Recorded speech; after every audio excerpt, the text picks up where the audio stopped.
Good morning everyone and welcome to another monthly roundup video. Today we're going to talk about all the things that I have been enjoying that might not necessarily be new to my collection, some new items that I have purchased and how I feel about them in the meantime, as well as empties. I did one of those videos about 2 months ago, and honestly, based on the amount of things that I want to talk about today, I feel like I should start doing these monthly because we are going to be here for a while. So I recommend you grab a snack and a drink and we get right into it. Now, the very first thing that I really want to talk about is not at all makeup related actually. It is a pair of new ear climbers that I purchased recently, and I'm going to zoom you in to show you how they look like up close and personal. But I did show these on Instagram when they arrived last week. I've been wearing them pretty much constantly since then, and they are absolutely beautiful and they're so unique, such an interesting design. I'm so in love with them that I went right back to the Etsy store where I bought them and I purchased 2 more pairs because she actually makes like the biggest and most interesting variety of ear climbers in my personal opinion. I've been searching for interesting ear climbers high and low all throughout Etsy, and I keep going back to her web shop because she offers the most interesting varieties in my personal opinion. It is a Greek-based Etsy store, so I am going to leave a link to it in the description box below. I would highly recommend checking them out, especially if you're a European customer, because obviously then at least you don't have to pay the additional customs and taxes. I did order another pair of ear climbers in the beginning of the year, which are also really beautiful, but they came from Israel, so I had to pay customs and taxes on them. I do not regret it because they're beautiful and I adore them, but you know, this store is a much better, you know, bang for your buck because you don't have to pay for the customs, and like I said, she offers really interesting designs. I'm going to show you the 2 new pairs as soon as they arrive, but for now I'm wearing these and I'm in love with them. Okay, before we move into all the new stuff, I would like to mention a couple of favorites that are products that are not at all new to my collection or to yours, but I just wanted to give them a shout out because I've been enjoying using them, and the whole point of these monthly roundups is that I also mention things that I have rediscovered in my own collection. The first 2 things are actually makeup application tools. One, we have my Real Techniques sponge. As you guys know, I discovered Full Day brushes sometime in the beginning of last year or the end of the year before, and I haven't really looked back. I've really been enjoying using my classic base from Soneji as well as my little Koyudo Fupa brush, but I also have a bunch of these little guys in my makeup backup drawers because I used to purchase them in bulk from iHerb, and now I have a bunch, and I basically was like, you know what, I want to give them a try to see how I enjoy putting foundation on with them. And you know what, I still really enjoy using a sponge to apply my concealer and my foundation. It just gives a really beautiful flawless finish. And yeah, I think that for the time being I'm going to be enjoying using a sponge quite a bit. I've always been a huge fan of the Real Techniques sponges because they are inexpensive, and I also like the shape. I really like that on the one hand they have the little butt here that fits really nicely underneath your eyes. Something that I never really liked about the, whatchamacallit, the really popular one, the Beauty Blender, that it has that like very rounded shape to apply your foundation. I feel like this flat surface is just so much more effective at applying your foundation quickly. So Real Techniques sponge, still one of my favorites so many years later. The second tool I wanted to mention is this little Sonia G brush, which came in her Keyaki set, and for the longest time I have used pretty much all the other brushes that came in this set quite consistently, and this is the only brush that I never really quite reached for because I, one, forgot about it, and second of all, I had other brushes that I kind of preferred. But then I decided to bust it out a couple of weeks ago, and I've honestly really been enjoying it. It has this like beautiful, you know, pairing of synthetic and natural hairs, and it's super soft, and honestly it works really well for application of both blush and bronzer. And I think this is probably going to be a brush that I really will take traveling with me when I go on holiday in the coming months, because it does the job and it's so compact. So this is definitely a rediscovery in my collection, and I'm really enjoying, you know, getting more use out of it because I don't like having things in my collection that were expensive and I don't get any use out of. Okay, and now I think we can start talking a little bit more about the makeup. The first 2 things I want to mention are again not new to my collection, and they are both, surprise from Pat McGrath Labs. So the first one is Pat's foundation, which on and off I keep going back and forth on, do I like it, do I not like it, is the color too light for me, because I have the shade Light 5. I purchased this foundation when it first launched without any clue how exactly the shade range works. And I purchased this foundation and I figured it's a little bit too light for me, so I tend to use it a bit more in the winter. But as it is, my skin hasn't really seen much sun in the past, you know, 2 years, because we haven't really had much sun here in the past, you know, 1.5 or 2 years. So I feel like I'm pretty pale at the moment, and I'm wearing the foundation today. I don't think you can tell that it's too light for me. I actually think it fits my skin tone right now absolutely perfectly. And honestly, I still very much enjoyed the finish of this foundation. It's a very light sheer coverage foundation. I never really built it up to be more than that because I prefer my foundations to be on the like light sheer coverage. And I think it looks absolutely beautiful. It does just enough. It sits beautifully on the skin. It gives a very natural finish. It's not too matte, it's not too dewy, it's just very skin-like. And I actually left it out a little bit to see how far I am with it, and I can tell that I'm about halfway through. I would actually like to finish this foundation possibly by the end of the year, because I've had it for a really long time. And once I'm finished with this foundation, I'll be honest with you, it's very unlikely that I will repurchase it because it's so expensive, and there are other formulas out there that I still enjoy just as much, if not more, that are a fraction of, well, not a fraction of the price, but about halfway the price of this foundation. So as much as I enjoy the luxurious packaging, the formula, the finish and everything, I don't think I will be repurchasing this foundation. But for the time being, I've rediscovered it in my collection. I've been using it quite consistently in the past 2 weeks, and I've really been enjoying it, and I wanted to mention that. Maybe one thing that would be interesting to mention about this foundation, I don't like to use it together with the powder that it came released with. So it was released together with this powder. This is her Skin Fetish Sublime Perfecting Setting Powder. This is the loose one. I'm not a fan of this powder for many reasons. One, because it makes a huge mess, and I'm just not a fan of loose setting powders anymore. But secondly, there is something in the formulation of that powder. Maybe it's a lot of like silicone-y things, I don't know. But when I use that powder, most foundations, even the ones that are like trusties for me, will start to slip around throughout the course of the day. And I don't really have that experience with a lot of my other powders, such as my favorite, which is the Ambient Lighting from Hourglass, as well as the Powder No Powder from Dior. And I've had a similar experience with this foundation. I don't like using this foundation together with the corresponding powder. I much prefer it with one of those 2 other powders that I just mentioned.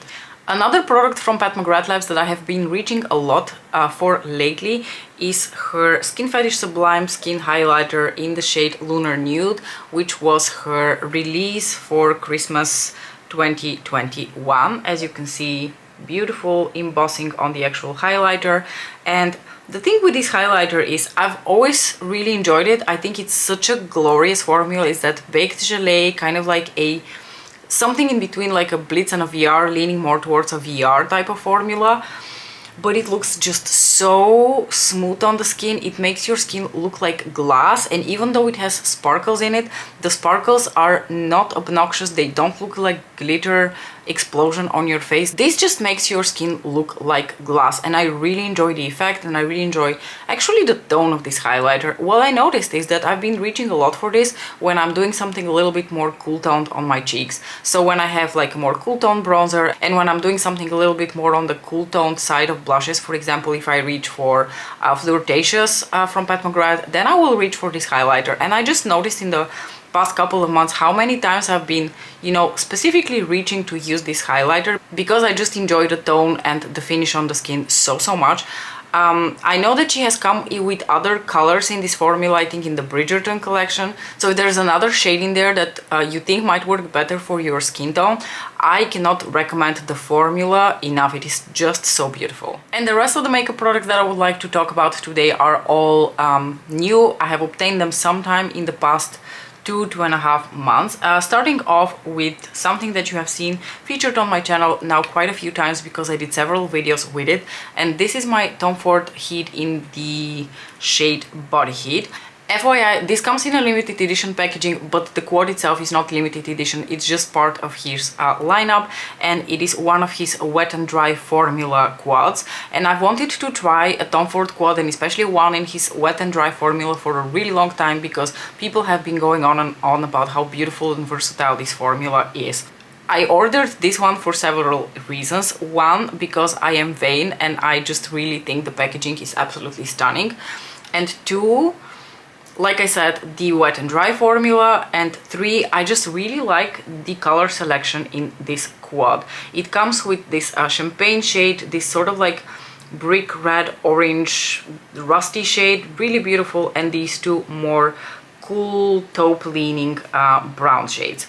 Now I will get out of the way my biggest criticism of this palette, and that is that the two deep brown taupe shades are so similar to each other that even though it looks like they are different in the pan, okay, so don't get me wrong, they are different tones of taupe, but the depth of both eyeshadows is quite similar, meaning that even though this looks like a deeper shade in the pan that you can maybe deepen your looks with if you go in with the other three shades, you can't. This is not deep enough. It has about the same depth of color as the other taupe shade. It's just a different like tone of taupe. Now I purchased this quad with the idea that I'm going to test it out, and if I don't like it, I'm just going to resell it.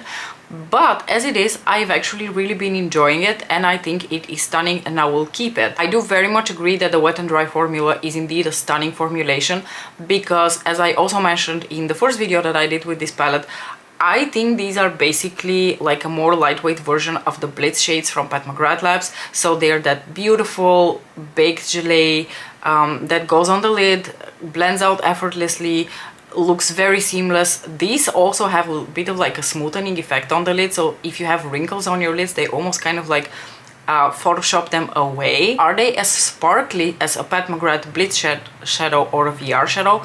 They are not.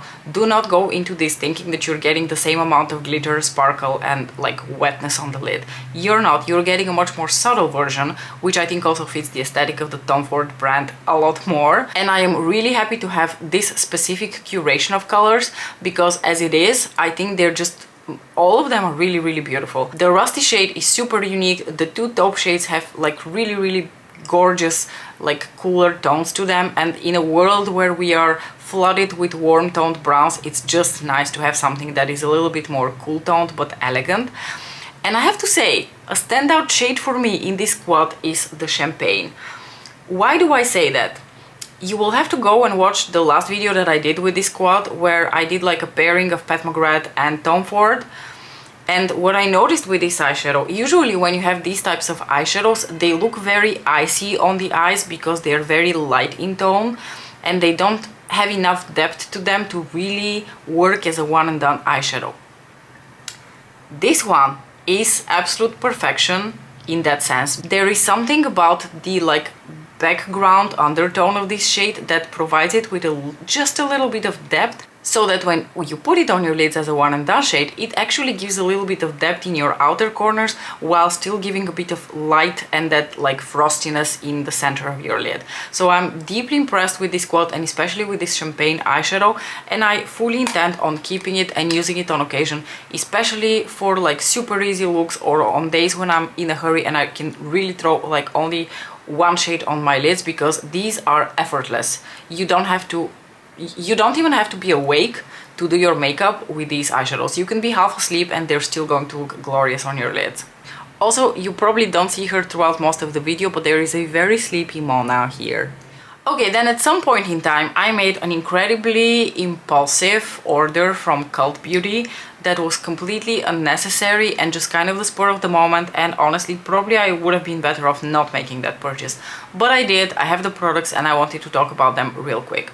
Actually, the biggest instigator for that purchase was the first product that I want to talk about, and that is one of the Pure Color blushes from Suku.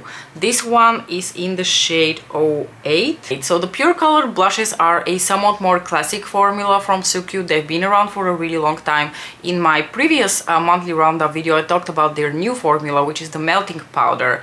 And after that I saw this color mentioned on a couple of channels, and because corals are some of my favorite blushes to wear throughout the summer, I kind of felt compelled to go and purchase this blush, and honestly I think it was a total mistake. I did not need this blush. The first thing I'm going to say is that the formula on this has nothing to do with the melting powder blush formula that they released recently, which I still prefer and highly recommend. These are much more of a classic Very elegant, very finely milled powder. They are a powder, that's it. They're very finely milled, they look beautiful on the skin, but with that said, it's nothing, you know, that's going to blow your socks off in terms of an innovative formula. And if you're looking for that, I would recommend their newest release far above this one. The second thing that I found a little bit disappointing is that on photos this looks more vibrant and more like it runs from like a very vibrant tangerine to like an apricot peach. And while I see the apricot peach represented here in this part of the blush, this part of the blush is more like really just like a coral, like something that is the best of both worlds if you have an orange and a pink. And I was hoping for it to just be a little bit more orange, which it is not. These are FYI cheaper than the melting powder blushes. I think the idea of these is that you can either like mix them all together to create a blush, or you can use this part as a blush and this little stripe here as a highlighter, which might explain the biggest reason I'm disappointed with this blush. And the fact is, this stripe here has actual glitter particles in it, like large chunky glitter particles in it. So the first time I put on the blush, I kind of like swirled my brush more towards the apricot side because I wanted something a little bit more pastel and apricot-y on my cheeks. And then I applied it on and I was like, what the hell is going on? Are these like specks of glitter? Why is there glitter on my cheeks? And while I do not mind glitter on my cheekbones, depends on the glitter of course, I am not a huge fan of glitter in my blush. I like glowy blushes, I like satin formula types of blushes, but this is actual like glitter particles on your cheeks. So that's I think the biggest thing that threw me off. I've used the blush several times since then. I'm wearing it today. As you can see, it's a beautiful tone, a very flattering formula, but I have tons of blushes that are coral. I even have a liquid blush from Suku that I think has this exact same shade of like coral. So while I think this is a good product and I can see why people like it, I just don't feel like it's something special or truly unique for you to go and pay a lot of money for. I would far more recommend checking out the melting powder blushes because they come in an array of gorgeous colors and the formula is stellar and something truly unique and innovative. So for me, this one was a bit of a fail. I'm going to keep it, I'm going to keep using it. Will I keep it in my collection forever and ever? I don't know, but for the time being it's here and I enjoy using it on occasion.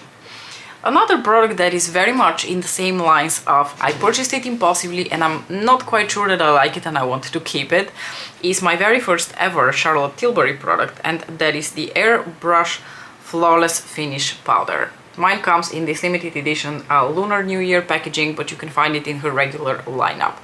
And I have it in the shade One Fair. I think the color is a pretty good match for my skin tone. The powder itself is a good powder. It's a solid, like more blurring, mattifying type of powder, something that reminds me a bit more of the Pat McGrath Labs loose powder. And I don't know, I still don't know how I feel about this powder. I've used it so many times since I bought it, and one day I love it and the next day I hate it. I don't know whether on the days that I hate it, maybe just my skin is acting up, and you know, if I'm a bit more hormonal, my skin tends to look pretty abysmal no matter what product I use on it, because for a few days I didn't like it and then I used it the week after for a few days and I really liked it. Something that I'm not a huge fan of anymore, but I don't mind, is mattifying powders. I don't like when powders just completely dull out my skin anymore, which powders like this one and the one from Pat that tend to do. But I do really enjoy how they fill in and blur my pores. So, you know, there's pros and there's cons.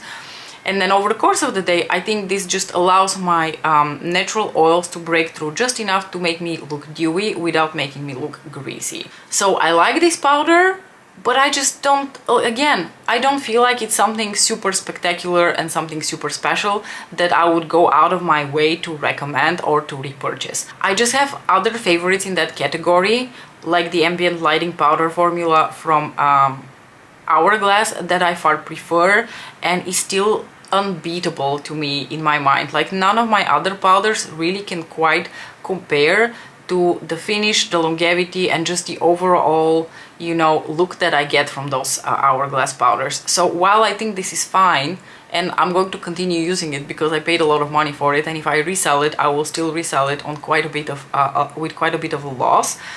and powder is something that eventually I will go through. I think it was an impulsive purchase. I'm kind of mad at myself for doing it because I had kind of decided that I wouldn't purchase any new powders until I finish most of the powders that I have, and then I will allow myself a full size of the ambient lighting powder. And what do I go and do? I purchase a full size of a powder that I know nothing about, and now I'm stuck with it. I need to use it up, and it will probably take me ages to use it up. So in conclusion, this powder is fine. It's just fine. I don't know what else to say about it. It doesn't rock my world. The third item that I purchased with my Cult Beauty order is something that I think I'm going to just quickly show you now, but we're going to address it later when I reach the perfume portion of this video. I purchased this exploration set, which contains 10 samples of 2 mils, with all the eau de toilettes, sorry, because I think they only offer eau de toilettes, they don't have eau de perfumes, of the replica perfumes. Those replica perfumes have been super popular on Instagram. I've seen them mentioned by quite a few people. But like I said, let's talk about this in a bit when we talk about perfume, because now we're still talking about makeup, okay? We're not done with the makeup. So, as you guys know, I also made a small purchase from the Bridgerton collection. Before we proceed, I need to make a confession. I need to come clean. I did go ahead and purchase the Blushing Delights palette and the lipstick in Negligee without any sort of sale. You're free to judge me. You can judge me, you can mock me, you can tell me in the comments that I am an absolute clown and I'm being ridiculous. But the thing with that Blushing Delights palette is that while I really hated the packaging, well, hated is a very strong word. I wasn't really a huge fan of the packaging. And maybe the thing is, I didn't really feel for it one way or the other. It's just that it didn't look visually very pleasing to me. I still remained very curious about the formula because it is a new formula of blush from Pat McGrath. These baked, more glowy types of finish blushes are not something that currently exists in her lineup. And I adore her other blushes, but I kind of wanted to leave myself a slight opening in the door just in case if reviews start coming out and they're extremely positive. And that is exactly what has happened. People have hated the packaging, but everyone has been raving about the actual formula on these products. In the end, I was like, you know what? I desire these right now. The Negligee lipstick I could have probably waited for, but since I was making a purchase anyway, I was like, okay, whatever, let's just throw that one in. So let's start with the lipstick then. As you guys know, with the Bridgerton collection, she introduced these new satin allure lipsticks that come in this really cute packaging with a little bow. A lot of people have been critical of the packaging because unfortunately it is much cheaper plastic, much lighter, much less luxurious. So yes, the packaging of this is less luxurious. But now let's talk about the formula, because the formula is outstanding. I have the shade Elson 5, which is a more classic blue-toned red. For a lipstick, which supposedly doesn't have a lot of pigmentation and is a bit more shiny on the lips, this has surprising longevity on it. I was really shocked a couple of days ago. I wore this the whole day. I ate pizza twice and this remained on pretty well. I will give it that. I always use a lip primer underneath my lipsticks, so it might be the combination of the primer and the lipstick that's doing the job. But I went home at 11 in the evening and then I looked at myself in the mirror fully expecting to only have that ugly line of lipstick at the very outer rim of your lips. And I found that most of the lipstick was still on. It was a little bit patchy here and there, but from afar, you really couldn't tell. From afar, it really looked like I have a flawless red lip. 12 hours later, I was really impressed. With that said, aside from being more long-lasting than I expected it to be, this is also an exceptionally comfortable formula. And I cannot stress this enough, I've said it so many times, I value comfort when it comes to lipsticks above everything else. I don't care about having to reapply my lipstick. I don't care that it comes off as long as it is comfortable. And you know what? When you wear color for 12 hours, you really do want it to be fucking comfortable. And these are just sublime. I haven't tried all the other satin shiny formula lipsticks out there, so I cannot say that this is something super unique and truly outstanding compared to what is out there. Maybe there are similar formulas out there that perform just as well and are just as comfortable, but I don't have them. I can only speak to what I have in my collection. and this is a truly outstanding lipstick. Personally, I'm also not too salty about the packaging because these lipsticks are also significantly cheaper and I do think they're cute. So I have really been enjoying my Elsen 5 lipstick, and I have also really been enjoying my Bridgerton 2 Belle of the Ball palette. You know what? I enjoyed this a lot more than I enjoyed the first palette, which I also mentioned in my review video. And fuck the haters. I like this palette. I really like it. I think it's glorious. It's such a beautiful array of colors, undertones and finishes all in one little teeny tiny palette, and I'm super impressed with it. Honestly, I'm not blind and I can see the critical points of this palette. You know, we have another plum, we have another like sort of like rosy pink shade, and we are all done with the rosy and pink shades. It's fine, but I actually don't mind this shade because it's, on me, it comes off more as like a coral than it does a pink. And I like corals, honestly. I think corals are glorious for the summer. This shade is stunning, this astral shade. This metallic champagne shade has so much more punch and like a beautiful sheen to it than I expected. This plum shade has a really beautiful undertone. It blends out super easily. The mint shade has me feeling all sorts of things. I've heard some people say that it's a little bit lackluster, and while I can see where they're coming from, I personally really enjoy this shade. It's not the sparkliest of metallic shades, it's not the most, you know, blinding metallic shade, but it is a true pastel mint. It doesn't lean too blue, it doesn't have too strong like those like aqua blue tones to it. It truly is a pastel mint, and I love using it on my lid, but I specifically love using it as an inner corner pop of green because it pairs just so well with a lot of other things in her lineup, and we didn't really have a true pastel mint green before from her, so to me this is a truly unique addition to her collection. Today I'm wearing this shade. This is the shade Forever Charmed, which is like the Gigabyte 2.0. You can see it is a beautiful shade. I think compared to Gigabyte, the differences are very minute. This one is just a little bit more vibrant in terms of its chartreuse tones.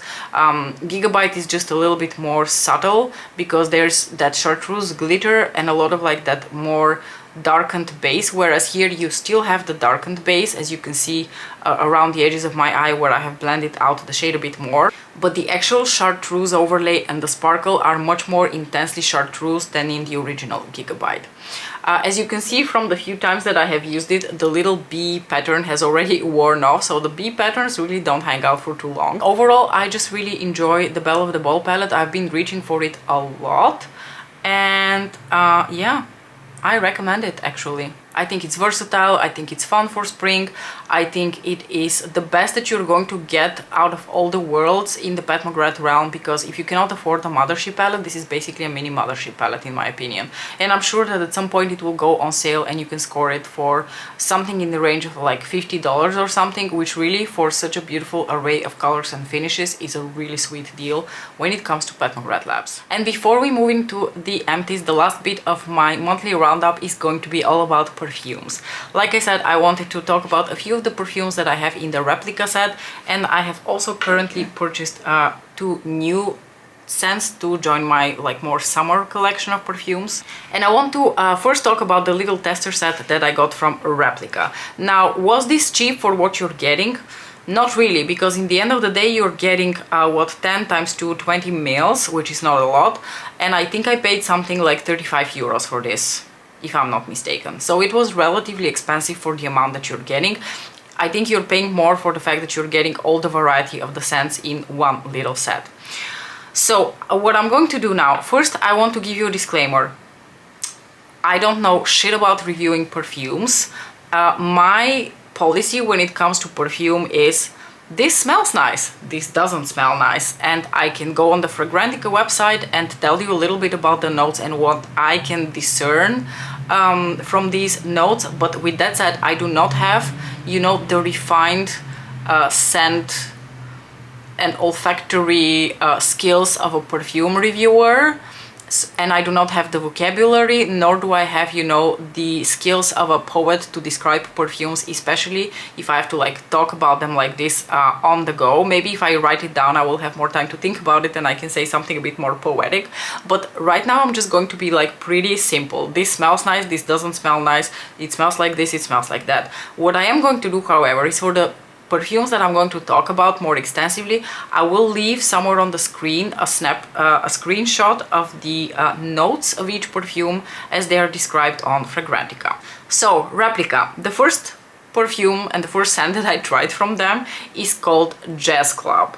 And Jazz Club is described to have, you know, notes of tobacco and rum and a bit woodsy and a bit like warm and spicy, and I did not like this perfume one bit. I think these scents from Replica are meant to be like more like unisex, and maybe this is going to smell sexier to me on a man than it does on me. Does it achieve the aim of making you feel like you're sitting in a jazz club? I think it does. But unfortunately, when I walk around with this perfume, all I can smell is tobacco, and I really don't like it. I don't like cigarette smoke. I've never smoked. I've never really been someone who enjoys that whiff of tobacco. So to me, this perfume came on very strong.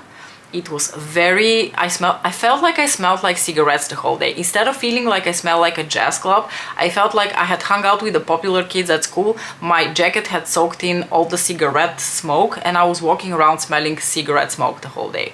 I did not like this perfume. The other perfume that I have worn already several times from this set is Lazy Sunday Morning. And Lazy Sunday Morning I enjoyed so much more in terms of like the notes of that perfume, because it's very springy, it's very floral, it's very airy and lightweight. That said, it's not very long lasting. Something that I have to say about all of these is that a lot of them don't really last on my skin very well, and I feel like being an eau de toilette is not an excuse in a way, because I have eau de toilettes from other like brands and perfumes that I can smell in the end of the day still very strongly on my skin, and unfortunately a lot of these don't really stay on me very well, this one being one of them. While I really enjoy the notes of this because it has like lily of the valley, rose and iris and orange blossom, I specifically enjoy the top notes of this perfume because it smells like lily of the valley. And when it comes to like these like more florally and spring perfumes, I have to tell you a lot of them I enjoy because they bring me back in time. When I was a kid, one of my grandmas used to live in a house, and I used to like go and visit her like for 2 weeks or something, take a break from daycare, which I hated, by the way. I hated daycare with a passion, kindergarten and daycare with a passion. So those 2 weeks that I would go to her house, especially in the spring, were my favorite time ever. And my grandma was someone who worshipped me, so she basically like tended to my every desire and every whim. Anyway, so I would like go and play in her backyard, and in her backyard there were a couple of flowers. She had peonies, she had lilies of the valley, violets, and she had a lilac tree. All of these are some of my absolute favorite scents in life, and I think it's partially because of the memory and the association with her, and that, you know, little like trip back in time that I take, and second of all because they're just my favorite like spring scents. I enjoy this perfume because of how light and airy and floral it is, but unfortunately it just doesn't last on me very well. Okay, another one that I tried and I really didn't like, strong dislike, was Bubble Bath. Let me find the notes of Bubble Bath, because there is something sickeningly sweet to this perfume that just, no, I tried it once and I was just like, oh, this is absolutely not a scent for me. Sorry if it's your favorite scent. Theoretically it should be something that I enjoy, because there are some notes in here like, you know, the freshness of the soap and the jasmine and coconut. I love coconut, but something in this perfume just smells like sickeningly sweet marshmallow to me, and I did not like it at all. Another one that I have really enjoyed and I've actually used already a couple of times is Coffee Break. Now, Coffee Break is another scent that I really enjoy, but just sadly it does not last on me very long. So that is the only thing that I'm really pissed about, because other than that I really enjoy the scent.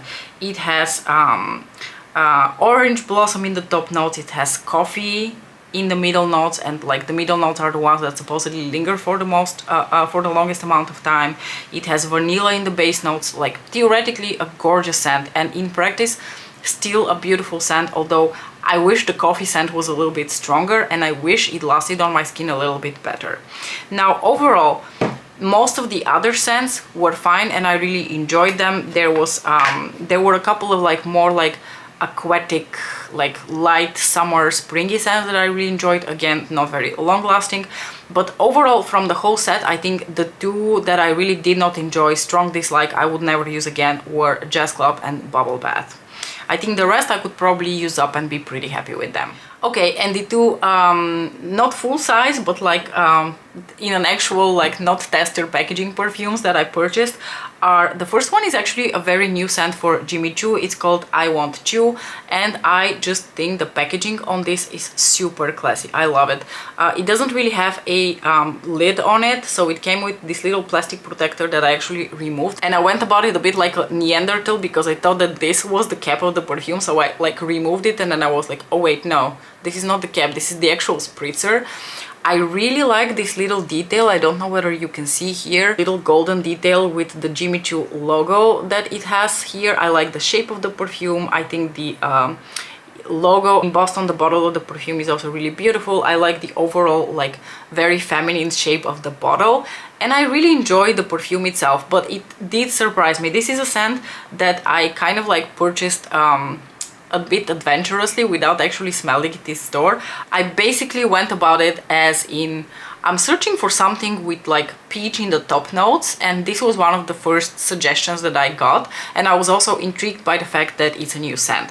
Now, in terms of the composition of the notes, I feel like this is not a very complex perfume, because as you will see, the top notes are only like peach and orange, and then in the middle notes you have jasmine and red lily, and the base note is basically just vanilla. There's nothing more, there's nothing complex, I think, about this scent.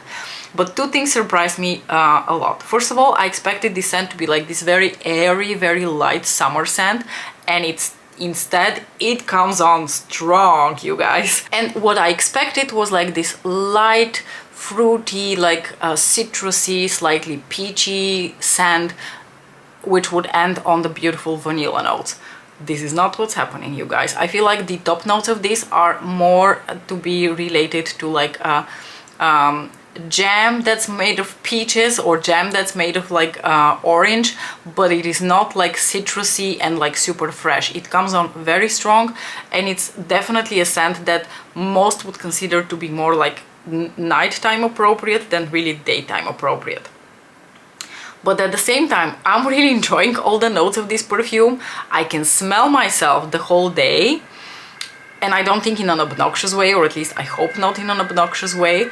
And something that I found quite remarkable about this, I showered with this, I went to bed, and the day after I could still smell this perfume. It was bizarre. So it's just a very, on me, this is quite a long-lasting scent, which, you know, I enjoy, because when I don't take perfumes with me to work, I only take my lipstick with me to work. So I don't reapply perfumes. If it wears off within a few hours, tough shit. It means that it's not going to make the cut for, you know, being a perfume that lasts in my collection for a very long time in terms of repurchases. And I'm honestly surprised that I enjoy this, because usually I'm much more about like the airy, light, floral type of scents, and the more like heavy, sweet, oriental type of scents are not my thing. But this is probably like a happy medium, and I can do it. I really like this. And last but certainly not least, we have the Love at First Sniff, which is the Acqua di Gioia from Giorgio Armani.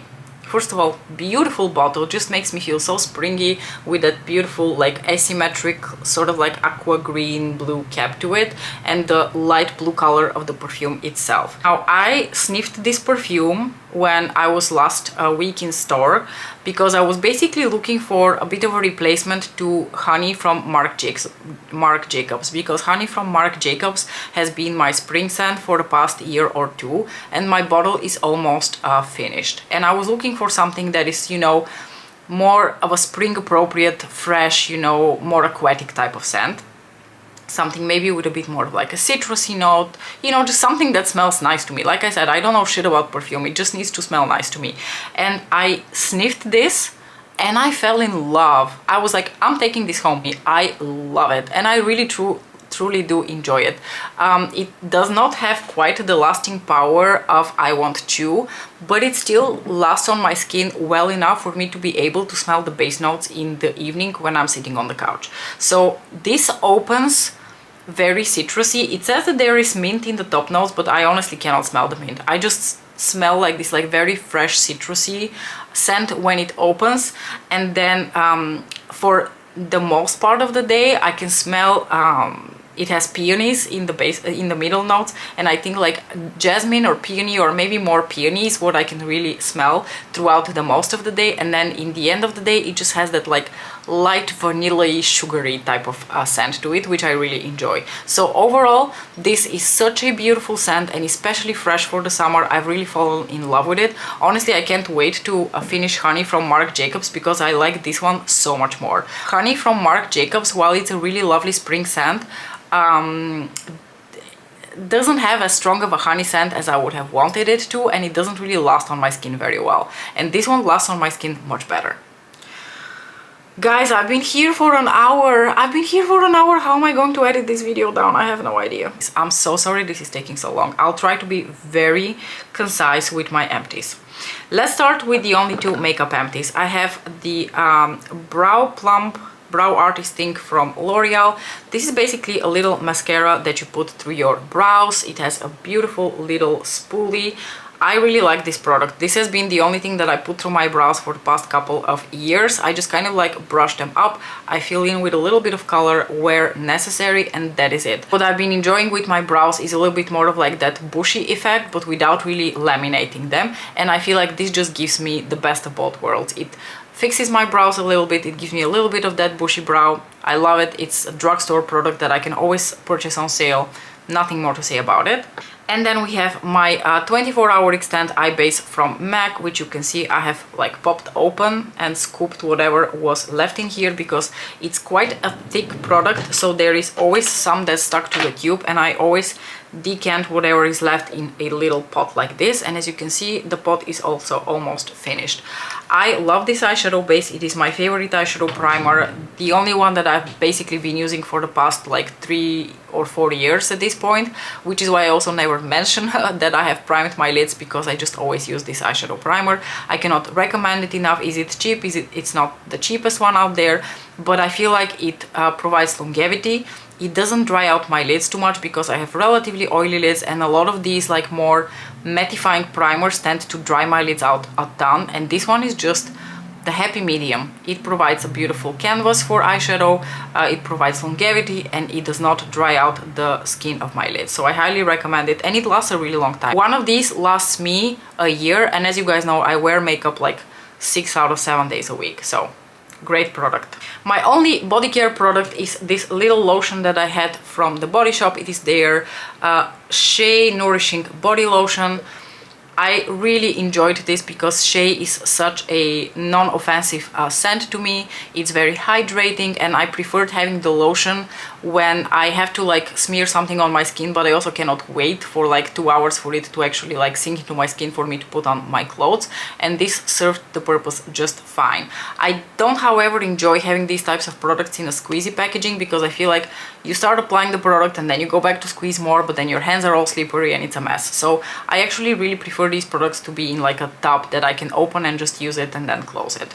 Okay, let's talk a little bit about some of the staples in my skincare routine. Here we have the Paula's Choice Niacinamide 20% treatment. The 20% treatment came out last year or end of the year before that, but prior to this they had the 10% niacinamide treatment. And niacinamide is a great product, a great active, because it diminishes pores, it cleans pores, it has anti-aging properties, it has properties working against pigment spots, which I have a lot of, unfortunately, as of late.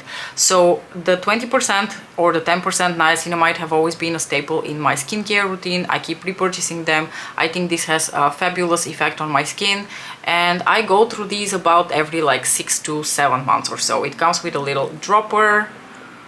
As you can see, it's very lightweight, it has a very serumy texture. Usually I use this kind of product in the evening after I have applied my toner. And then after this I go on to apply my night cream. Then we have another active that I have loved for years, and that is vitamin C. Now, vitamin C comes with the huge disadvantage that it is so incredibly unstable, and buying a vitamin C skincare product that actually will retain activity for a long time is kind of difficult. I did have one of Paula's Choice vitamin C products that comes in a bottle like this with a dropper, but I felt like that one was going off on me a little bit too quickly. And you can always tell when a vitamin C product has gone off, because it goes from being like a very light pale yellow color to basically looking like this, like a very deep amber caramel sort of color. This means that the vitamin C has oxidized, and you can smear it all you want, but it is no longer going to be very effective in doing what it does, which is brightening up your skin complexion, being an anti-aging, again working to lightening pigmentation on your skin, which again I have a problem with that. So when Paula's Choice came out with that, I purchased it, and I originally didn't like it. The reason for that is this is the C25 booster, and this is like a very thick paste. And when you apply it on your skin, if you just apply this on your skin, it's going to start tingling. The reason for that being that usually vitamin C is like I think diluted in something a little bit more like liquid, whereas in this case, to make it last a little bit longer, like to preserve the vitamin C to be active for a longer amount of time after opening the product, you have this like concentrated like vitamin C, I don't know, powder or something, which is encapsulated in like these little balls. And then when you put the little balls on your face, they release all of that vitamin C, and you get a really high concentration of vitamin C on your skin, which is the reason this tingles a little bit. So when I first started using it, I was like, I don't enjoy the tingling so much, so I would rather go back to the other one. But then I watched a video from Michelle from Lab Muffin Beauty Science, where she said if you are experiencing the tingling and you don't enjoy it so much, then just mix this with one of your other serums or your night cream, and then just apply both of them together. And ever since, I've really enjoyed using this product, and this is already like the second or third tub that I have gone through. Another staple in my routine is hyaluronic acid, because it is just so like plumping and hydrating for the skin. And this is a product that I will usually use in the morning before I apply my daily cream with SPF. And this is the Ultra Light Super Antioxidant Concentrate Serum with hyaluronic acid. This is a very lightweight, very watery serum, and because I don't want to apply very heavy skincare before applying my makeup, out of fear that it will make my makeup, you know, last shorter and start slipping around, I prefer to use more lightweight products on my skin in the morning, and I just really enjoy the plumping effect that hyaluronic acid provides, which is why this has been one of my favorite Paula's Choice products already for many years. And I think we can end on a high note, because I have these two Empties from Paula's Choice. These are the Perfectly Balanced Foaming Cleanser and the Optimal Results Hydrating Cleanser. So both of these are basically cleansers, and the reason I have two is because I prefer to use the foaming one in the evening and the hydrating one in the morning, just so I'm not as harsh in the morning. I still prefer to clean my face in the morning, like properly cleanse my face in the morning, because you know, I pile on a bunch of skincare in the evening, I wake up and like my oils have also mixed in a little bit with the skincare, so just throwing on some water doesn't quite do it for me. I really need to properly cleanse my face, but without really being too harsh with it. So I enjoy this one, and I enjoy this one in the evening. These come with a funny story. So a couple of months ago, these stand in my shower, by the way. They're just like above the bathtub, just standing in my shower. A couple of months ago, I went in to wash my face in the evening with this one, and I noticed that all of a sudden the texture had changed. Usually it has like more like creamy, thick texture to it, and all of a sudden it was a little bit liquidy. And I thought, oh, is it going off or something? What is going on? And then I gave it a bit of a shake, and then it was okay for a while. And then the same thing happened to this one. So I thought, well, maybe it's a sign that both of these have gone off because they're becoming quite liquid. And then one day I go to take a shower in the evening, and I find that both of these are essentially empty. And I know that there's more product in there because I pay attention to how much is still left in there, so that I know when to order a backup. And I was sure that there is enough product in both of these still left. So how the fuck were they empty already? You can already see where the story is going, because there is one primary suspect in here, the toddler. I put these out just so I inquire in the morning with the toddler if he has something to do with it. I didn't even have to inquire. I woke up, and then Nicola ran into the room and he said, "Mama, the soap is up," which means, "Mama, the soap has finished." And I was like, "Which soap are you talking about?" And he was like, "These." And I was like, "Did you play with these?" And he was like, "Yeah." And I asked, "And what did you do with them?" And he like very explicitly showed me. So that solves the mystery of my missing face cleansers. The little toddler was playing with them, and God knows for how long already. I suspect that he had opened these and mixed them with his bath water. So I have been washing my face with face cleanser mixed in with the disgusting bath water that comes out of Nicola at the end of the day. It's shocking to me that I didn't get a bunch of breakouts and like an inflammation of my skin or something. So as you can imagine, I no longer keep these in like reaching distance for him. I keep them a bit further away, where there is no chance of the toddler fucking around with them. Okay, you guys, it's an hour and 20 minutes later. I have no idea how long this video is going to be. If you have made it all the way to the end, you and I are like that. Thank you so much for watching. Let me know what you thought about all of these products. Do you have any of them? What do you think about them? If you are interested in hearing all about my perfume collection, I'm more than happy to do a video where I talk about all of my perfumes. But as you can see, I'm not like the most eloquent when it comes to describing perfumes. Anyway, let's end this video because it's already so long. Thank you so much for watching, and I will see you in the next one. Bye!